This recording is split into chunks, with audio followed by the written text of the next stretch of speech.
Hi everyone, welcome back to unexplored literature. इस video के अंदर हम डिस्कस करेंगे आपका वैक कोर्स इमोशनल इंटेलिजेंस। तो सबसे पहले उसका सिलेबस देखेंगे, then we will discuss the unit first. तो लास्ट तक बने रहिएगा ताकि आप किसी भी पॉइंट को मिस ना करें। And also subscribe the channel and press the notification bell ताकि आप किसी भी नई वीडियो का जो नोटिफिकेशन है वो भी मिस ना करें। Alright, so without wasting much of your time, let's start the video. So the syllabus is unit first के लिए we have fundamentals of emotional intelligence, nature and significance, model of emotional intelligence। तो यहाँ पे हमारे 3 models आएंगे, ability model, trait model and mixed model. Then is building blocks of emotional intelligence, self awareness, self management, social awareness and relationship management. This is for unit 1। फिर unit second में है personal competence, that is self awareness and self management, जहाँ पे आपको observing and recognising one's on feeling, knowing one strength and area of development, managing emotion, anxiety, fear जैसे सब topics मिलेंगे। Then is unit number 3 social competence, जिसके अंदर सब topics हैं social awareness, others perspective, empathy and compassion, relationship management, effective communication, collaboration, team work and conflict management. Then the last unit is unit 4th, emotional intelligence, measurement and development, measure of emotional intelligence, strategies to develop and enhance emotional intelligence। तो ये है आपका सारा syllabus. आपको ये starting में ही बता दिया गया है ताकि आपको पता रहे कि भाई वीडियो में सिलेबस के अकॉर्डिंग ये सारे टॉपिक्स कवर किए गए हैं या फिर नहीं। तो ये चीज़ आपको बहुत स्टार्टिंग से ही क्लियर होनी चाहिए कि जो भी आप पढ़ रहे हैं वो आपके सिलेबस से अलाइन कर रहा है या नहीं कर रहा है। Now let's talk about unit number 1। जब हम बात करते हैं इमोशनल इंटेलिजेंस की, तो ये होता क्या है? इमोशनल इंटेलिजेंस का मतलब होता है एक ability to understand and manage your emotions. मतलब कि आपको क्या करना है, अपने जो इमोशंस हैं उसको समझना है और उसको मैनेज करना है। आपको कभी भी अपने इमोशंस को अपने ऊपर हावी नहीं होने देना। आपको अपने आप डिसाइड करना है कि how you complete your work, how you are going to lead in your life. कोई सामने वाले ने कुछ कर दिया, उससे आपकी जो चीज़ें हैं, उससे जो आपकी लाइफ है वो हैम्पर नहीं होनी चाहिए। कई बार क्या होता है, मैं आपको रियल लाइफ एग्जांपल से ये सारी चीज़ें समझाने की कोशिश करूँगी।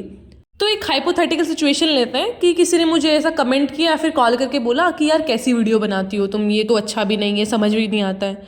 तो एक तो मैं उस चीज़ को लेके बैठ जाऊँ कि यार उस आदमी ने ठीक ही बोला होगा कि I am not doing something good, किसी का कुछ ऐसा फ़ायदा नहीं हो रहा है उस चीज़ से, and I am also wasting my own time. तो एक तो मैं उस चीज़ को लेके बैठ जाऊँ, एंड दूसरा इज़ कि मैं उन 2 कमेंट्स को पढूं कि भाई देखो इन 2 लोगों ने पॉजिटिव भी कमेंट किया था। They people like these people were saying कि आपने अच्छा किया और आपकी वजह से हमें कुछ बेनिफिट हुआ। तो वो आपके ऊपर डिपेंड करता है कि आप किस चीज़ को अपने ऊपर हावी होने देते हैं। अगर मैं नेगेटिव चीज़ को अपने ऊपर हावी होने दूंगी then I will be disturb like mentally, तो कि भाई क्या हो रहा है, ये people are not appreciating it, मुझे नेगेटिव चीज़ें हो रही हैं बहुत सारी।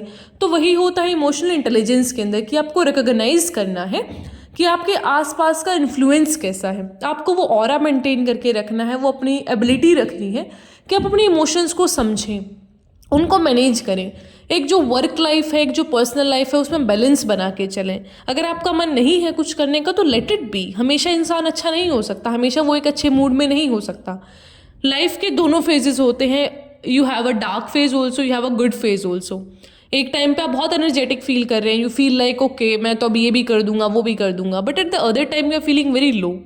तो आपको वो चीज़ें एक्सेप्ट करनी पड़ेंगी because we are in a social media era, जहाँ पे हमें सिर्फ ये दिखता है कि सभी लोगों के पास अच्छे अच्छे कपड़े हैं, सबका अच्छा सा चेहरा है, बिकॉज फिल्टर एंड ऑल, ये मेकअप, ये सारी चीज़ें जो भी चल रही हैं कि सारे लोग कितने सुंदर हैं, सबके पास गाड़ियाँ हैं, कितने महंगे महंगे घर हैं, एंड वी फील लाइक कि हम तो ऐਵੇਂ ही पढ़ रहे हैं, let's do this social media thing only. तो वो सारी जो चीज़ें हैं वो दिखावटी हैं। You do like you never know कि उनके मन में क्या चल रहा है, how the people are feeling at the back end. तो वो जो सारी चीज़ें हैं उनको कैसे संभाला जाए, दैट इज़ अ आर्ट। तो अब आप सोच रहे होंगे कि हम तो पढ़ने आए थे, ये तो लाइफ लेसन देने लग गए, मोटिवेशन आने लग गया। This is not a life lesson, this is not a motivation. ये आपके रियल लाइफ एग्जाम्पल है फॉर ये इमोशनल इंटेलिजेंस, बिकॉज आपका ये वैक कोर्स रियल लाइफ से ही रिलेट करके पढ़ाना पड़ेगा। तो दिस वॉज द स्टार्टिंग। अब हम बात करते हैं कि इस टर्म को, इमोशनल इंटेलिजेंस को कॉइन किसने किया, मतलब कि किसने पॉपुलराइज किया, फिर किसने दिया था ये टर्म। तो 1990 में इसको एक रिसर्चर जिनके नाम थे John Mayer and Peter Salovey, इन दोनों ने इस टर्म को कॉइन किया था। लेकिन बाद में इसको डेनियल गोलमैन ने पॉपुलराइज किया, मतलब कि उन्होंने ज़्यादा इसका ऐसा प्रचलन में इसको ला दिया था, ही पॉपुलराइज्ड इट। तो जो सॉल्वे और मेयर हैं उन्होंने कंट्रीब्यूट किए हैं टू डिफरेंट मॉडल्स कि किस तरीके से जो सारी इमोशनल इंटेलिजेंस है उसकी जो कॉम्प्लेक्सिटीज़ हैं उसको आप कैसे समझ सकते हैं। बिकॉज इट्स वेरी इजी कि आप थ्योरी रट के चले जाएं भैया इमोशनल इंटेलिजेंस ये होता है कि अपने इमोशंस को काबू कर लो, पर हमारा मकसद ये नहीं है कि सिर्फ एग्जाम के लिए रट के चले जाना। जब तक आप इसको पर्सनली फील नहीं कर पाएंगे तो एग्जाम में आपको वो चीज़ याद भी नहीं आने वाली।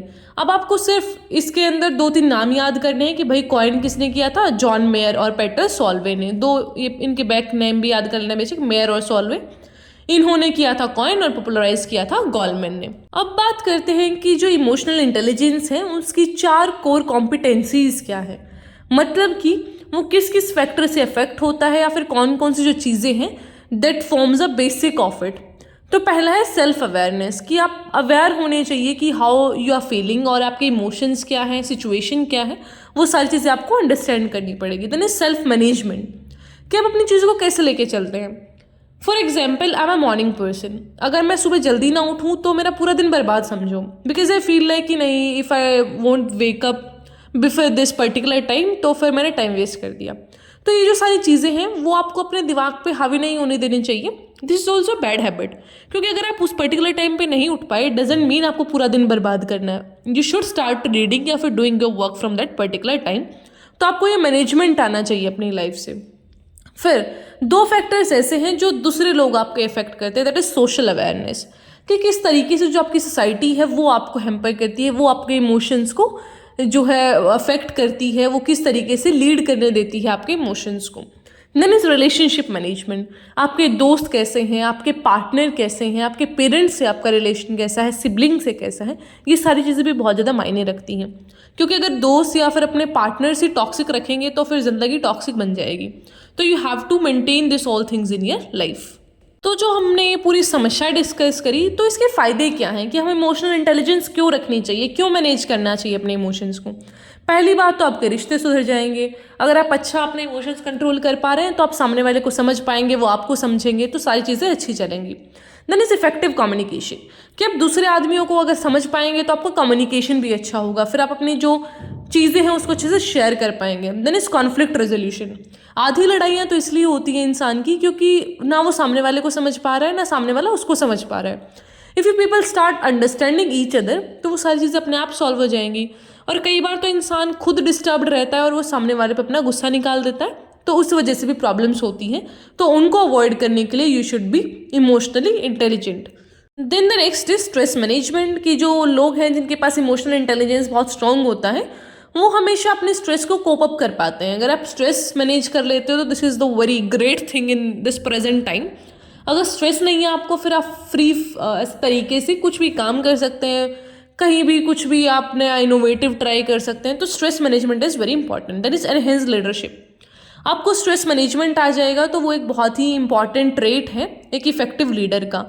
क्योंकि लीडर कौन होता है जो सारी चीज़ों को, सारी सिचुएशन को समझ सके, वो जो हार है और जो जीत है दोनों को मैनेज करना जानता हो। वो ऐसा नहीं कि जीत गए तो बहुत ज़्यादा ओवर एक्साइटेड हो गया, फिर हार गए तो बिल्कुल ही डाउनफॉल आ गया उसका, ऐसा नहीं होता है। A leader is a very effective person जो सारी चीज़ों को समझ सकता है, वो अपनी टीम को मोटिवेट कर सकता है। तो ये ट्रेट सारे होने चाहिए एक लीडर के अंदर भी, तो वो लीडरशिप डेवलप करने में आपको हेल्प करेगा। अब आते हैं 3 मॉडल्स ऑफ इमोशनल इंटेलिजेंस पे। तो हमारा फर्स्ट मॉडल है ability model by Salovey and John Mayer. तो इन दोनों ने ये मॉडल दिया था। इसके अंदर क्या है, 4 की एबिलिटीज़ हैं, मतलब 4 सब हेडिंग्स के अंदर हम इसको डिस्कस करेंगे। पहला है परसीविंग इमोशंस, कि भैया पहली चीज़ तो ये है कि अपने इमोशंस को रिकॉग्नाइज करो, ये चीज़ एक्सेप्ट करो कि आप दुखी हैं, आप कंफ्यूज्ड हैं, आप क्या स्थिति में हैं, पहले तो उसको एक्सेप्ट करना सीखो। जब तक ये नहीं मानोगे हाँ प्रॉब्लम है, सोल्यूशन कभी नहीं मिलने वाला। तो first of all you have to understand that. And sensitivity रखो to facial expressions, body language और जो नॉन वर्बल क्यूज़ हैं उन पे आपको समझना पड़ेगा कि how your body is working, like आपकी बॉडी का रिएक्शन क्या है सेवरल थिंग्स के प्रति या फिर जो भी चीज़ें चल रही हैं। तो आपकी बॉडी स्ट्रेस आउट तो नहीं हो रही है, उन सारी चीज़ों को आपको ध्यान रखना पड़ेगा। देन इज यूजिंग इमोशंस, कि आपको क्या करना है, you should have a capacity to harness emotions, ताकि आप जो सारी थिंकिंग है, प्रॉब्लम सॉल्विंग है, उसको चैनलाइज कर सको। मतलब कि आपको अपने इमोशंस को यूज़ करना है। जैसे कि अगर आज मैं बहुत दुखी हूँ तो व्हाट शुड आई डू। मुझे टीचिंग पसंद है तो I should start recording a video. मुझे कोई वीडियो रिकॉर्ड करना चाहिए, शायद मुझे उससे अच्छा लगे। तो अपने आप को टाइम दो। हम इंसान हैं, हम मशीन नहीं हैं। अगर हमें अच्छा नहीं लग रहा तो नहीं लग रहा भाई। We can not just continue doing something. अगर मुझे वीडियो रिकॉर्ड करने में मज़ा नहीं आ रहा तो it doesn't matter for me. ठीक है, आप उस चीज़ को थोड़े टाइम के लिए छोड़ दो। अगर आपके मेंटल पीस नहीं दे पा रही है वो चीज़, अगर आपका वो मेंटल पीस खराब कर रही है, तो just leave that thing, because you are important, your life is important, और आपका जो स्ट्रेस मैनेजमेंट है that is very much important. ठीक है, तभी आप खुद के लिए भी काम कर पाएंगे, तभी you can work for others. Then the third factor is understanding emotions. पहले में हमने बात करी थी इमोशंस को कैसे रिकॉग्नाइज करना है, दूसरे में उनको कैसे यूज़ करना है, तीसरे में है कि उनको अंडरस्टैंड कैसे करना है। तो यहाँ पे क्या है कि आपको कॉम्प्रिहेंड करना है कॉम्प्लेक्स रिलेशनशिप की, आपके इमोशंस क्या हैं, वो किस तरीके से चेंज हो रहे हैं। तो जो इनका इम्पैक्ट है आपके इमोशंस, थॉट, बिहेवियर, रिलेशनशिप पे, उनको अंडरस्टैंड करना शुरू कीजिए कि भाई कौन सी चीज़ है जो मुझे ट्रिगर करती है। कि शायद कोई एक ऐसा इंसान है जो मुझे कभी भी कुछ चीज़ बोल देता है ना, उससे मैं ट्रिगर हो जाती हूँ। या फिर मुझे कोई पर्टिकुलर सब्जेक्ट है, अगर मैं उसे नहीं समझ पा रही हूँ, लेट अस से कि मुझे मैथ्स नहीं आता, तो मैथ्स पढ़ते वक्त आई फील लाइक कि नहीं यार इससे तो नहीं, बस मैं परेशान हो जाती हूँ। तो व्हाट आई शुड डू, मुझे उसे टाइम देना चाहिए।